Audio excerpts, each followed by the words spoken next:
இன்னைக்கு காலையிலே நமது பாரத பிரதமர் அவர்கள் நேற்று ஒரு விஷயமாக பீகாரிலே பேசினார்கள். பீகாரில் அவர்கள் பேசும்போது என்ன சொன்னார்கள் தெரியுமா? பீகார் வாழ்கிறவர்களை திமுகவினர், அதிலும் திராவிட முன்னேற்ற கழகத்தை சேர்ந்தவர்கள் யாரும் மதிப்பதில்லை. அவர்கள் எல்லோரும் பீகாரிகள், பந்தேரிகள், வடக்கர்கள், பானிபூரி விற்பவர்கள் என்று முதலமைச்சர் ஸ்டாலின் அவர்கள் சொன்னார்களா இல்லையா? சொன்னார்களா இல்லையா? சொன்னார்.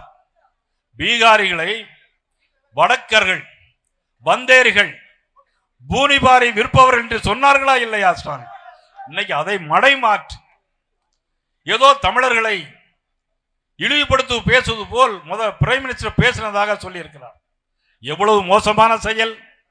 வார்த்தை ஜாலங்களில் எவ்வளவு வித்தியாசம்! வார்த்தை ஜாலங்களில் பேசி பேசி ஆட்சி பிடித்தவர்கள் இன்னைக்கு அதே வார்த்தை ஜாலங்களை இன்னைக்கு மாற்றி காட்டுகிறார். முதலமைச்சர் ஸ்டாலின் சொன்னது பீகாரிகளை, பந்தேரிகள், வடக்கர்கள், பூனிபாரி விற்பவர்கள் என்று சொன்னார். பிரைம் மினிஸ்டர் தமிழர்களை தவறாக சொன்னதாக சித்தரித்து மடைமாற்றம் செய்கிறார். நமது பாரத பிரதமர் யார்? ஐநா சபைக்கு போனாலும் சரி, அயோத்திக்கு போனாலும் சரி, எல்லா இடங்களிலும் தமிழை போற்றி பாதுகாக்கக்கூடியவர் நமது பாரத நரேந்திர மோடி அவர்கள்.